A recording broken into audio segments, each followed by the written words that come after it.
Hello and welcome to this Hangout for National Small Business Week. I'm your host, Alistair Wong, a Product Marketing Manager here at Google. And I'm joined today by DJ Kerry. DJ is the Global Creative Director at Epsilon, one of Google's creative partners. He has over a decade of experience in various agencies in New York and San Francisco in an interactive and broadcast capacity, and now brings lots of big ideas, a great creative team, and lots of energy to the world of Google. So welcome, DJ. Thanks for having me. So our topic today is all about websites. What makes a good website, how to get started, and how to analyze users' interaction with the website. But before we get started, I just wanted to call out that DJ and his team at Epsilon will be available to all the agencies out there in the audience for help and one-on-one consultation via our Help Out platform. And if you're a badge partner, this service will be available free. So please look out for an email from Google partners soon that details how you can take advantage of this great offer. So yeah, let's kick off. And our first question for DJ is, what should a small business think about when they're building their first site? There are a couple fundamental pieces to understand about what a website actually does that any business can pick up to give them a little bit of leverage on how they actually would go about communicating if they wanted to have, say, an agency build it. The first thing is, as a business, you always want to focus on the customer. So no matter how many pages you build, no matter what content you put out there, make sure that it's focused on the customer and what you want to communicate to them for what they sell. The next one would be a clear call to action.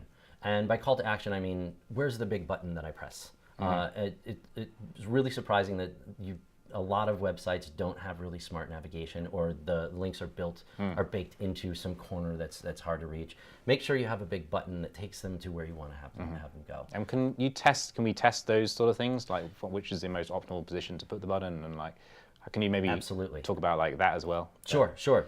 You can absolutely, you can test anything on your website. You can test the products, you can test the landing page, you can test where you drive customers into the landing page via social, via email, and you can test even something as simple as the verbiage that you put inside the button. You know, buy this today, or come see our new products. And you can get metrics on those and see how customers respond and constantly optimize. Great. Yeah, so that's a great thing to do. Navigation is another big one. Keep it simple. I've seen so many websites out there that just overcomplicate things. When you think about a typical business website, you have your landing page and your product page and a little bit about us and a contact form. And maybe there's a blog. Those are 5 core links, but beyond that, you really don't need much. And the content on there should be short, to the point, and focus on communication. If you do want to run a blog, it's another great way to facilitate conversations, because then you can post those out to social and then bring them back into your website from that as well.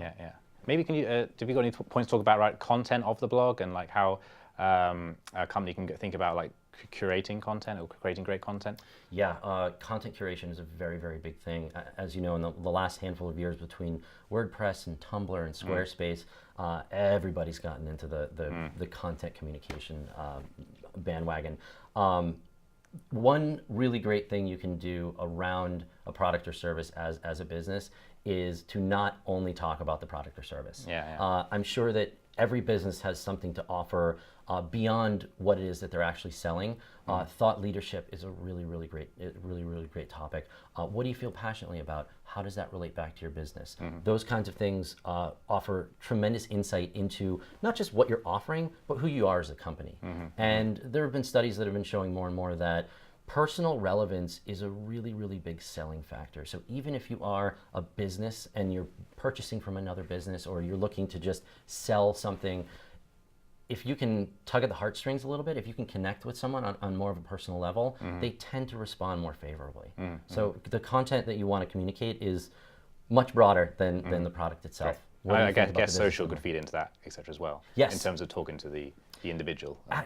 Social kind of ties through everything. It is the glue that binds everything together. So the website is the focal point. That's where you want to sell your goods and services, and that's where you want your customers to connect. But having a Facebook page for your business and having a business page for G+, helps to open up the message and broaden the communication spectrum. You're on various social networks. You have different conversations with different people. So every single social network is a different opportunity to drive a different group of people to your website. Okay, great.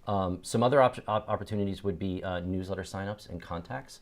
Obviously, you want to make sure that your potential customer base or your current customer base can contact you. So having contact forms that lead you back to the website and newsletter signups that lead you back to the marketing communications that you can have in email back to the website is really important as well. So if I'm an e-commerce company and I want to start selling my goods via my website, what options are available to me as a business? There are more and more every day.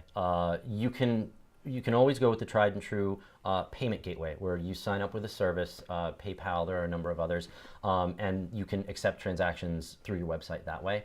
But then now there are these all-in-one services like Shopify, and what they allow you to do is set up your inventory as well as the payment gateway all in one step. Okay. And they integrate with things like WordPress, where you can just set it up through Shopify, and the entire checkout process is taken care of in one fell swoop. Oh, great.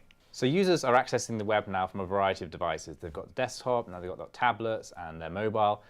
What should they think about when building their website so that it's accessible on all these devices? It's a very, very important question. Thankfully, it's easily answered these days. Responsive design is the term. Everyone will be hearing it soon if they haven't already.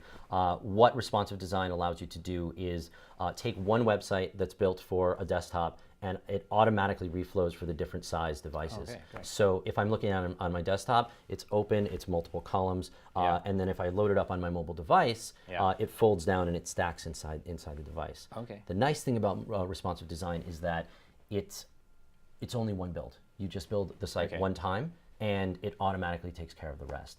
Most of the platforms that you can use, like WordPress, Tumblr, Squarespace, they have responsive design built in.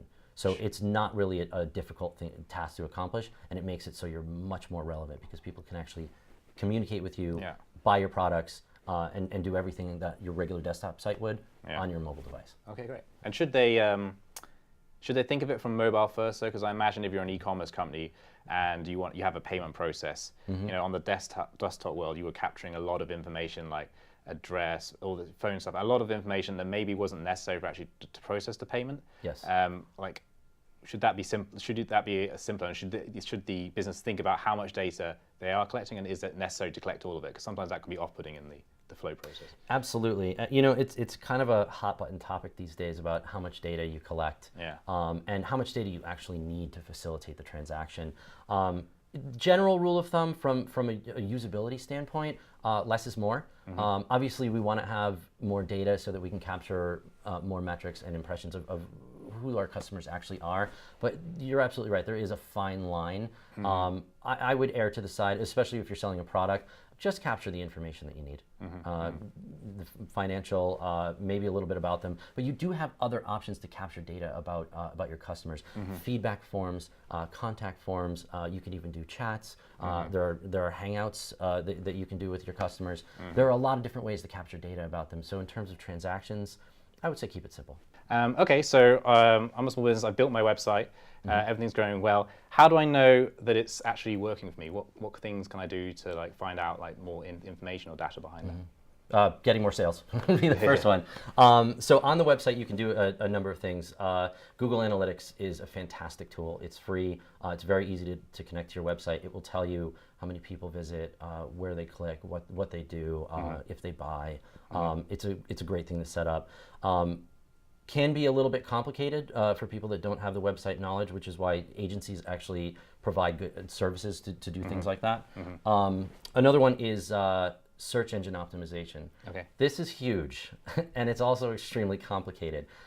Making sure that your website, every single page of your website, has the proper metadata and the proper language so that when Google crawls the site, they'll pick up the proper terminology and you'll get higher page ranks in Google search. That's really, really important. Again, something I would recommend an agency for, or if you're a cowboy or cowgirl, go out and pick it up, because it is something that you can learn and grasp. There's just a learning curve to get into it. Okay, great. And last kind of question, how would we go about measuring success? What are some of the key points they should look for?